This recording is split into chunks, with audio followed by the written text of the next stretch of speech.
શહેરના ટ્રાઇડન્ટ સર્કલ પાસે વૃદ્ધને અડફેટે લઈ કાર ચાલક ફરાર થતો હતો. ઇજાગ્રસ્ત વૃદ્ધને સારવાર અર્થે દવાખાને ખસેડાયો હતો.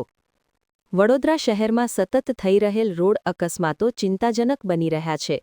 શહેરના કોઈને કોઈ વિસ્તારમાં રોજબરાજ અકસ્માતોની ઘટનાઓ સામે આવી રહી છે, જેમાં ઘણી વખત નિર્દોષ લોકોના જીવ પણ જતા હોય છે, જ્યારે અનેક લોકો ઇજાગ્રસ્ત થાય છે. અકસ્માતો અટકાવવા માટે તંત્ર દ્વારા પૂરતા અને અસરકારક પગલાં લેવામાં નથી આવતા તેવા આક્ષેપો પણ ઉઠી રહ્યા છે.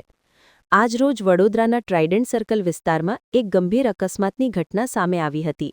અહીં એક કાર ચાલકે એક વૃદ્ધને અડફેટે નહીં અકસ્માત સર્જ્યો હતો અને ઘટના પછી કાર ચાલક સ્થળ પરથી ફરાર થઈ ગયો હતો. અકસ્માતમાં વૃદ્ધને ગંભીર ઈજાઓ પહોંચતા સ્થાનિકોએ તાત્કાલિક 108 એમ્બ્યુલન્સને જાણ કરી હતી.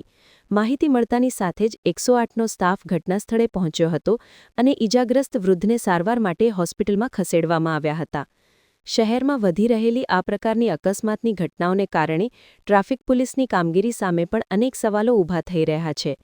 લોકોનું કહેવું છે કે ટ્રાફિક પોલીસ માત્ર દંડ વસૂલવા અને અવેરનેસ કાર્યક્રમો સુધી જ સીમિત રહી જાય છે, જ્યારે માર્ગ પર ટ્રાફિક નિયમોનું ઉલ્લંઘન કરતા વાહન ચાલકો સામે કડક કાર્યવાહી અને સુચારુ ટ્રાફિક વ્યવસ્થાનું યોગ્ય નિયંત્રણ જરૂરી બની ગયું છે.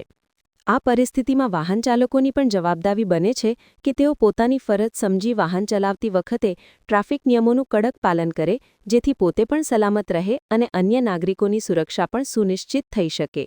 શહેરમાં અકસ્માતો ઘટાડવા માટે તંત્ર, ટ્રાફિક પોલીસ અને નાગરિકો ત્રણેયની સંયુક્ત જવાબદારી અત્યંત જરૂરી બની છે.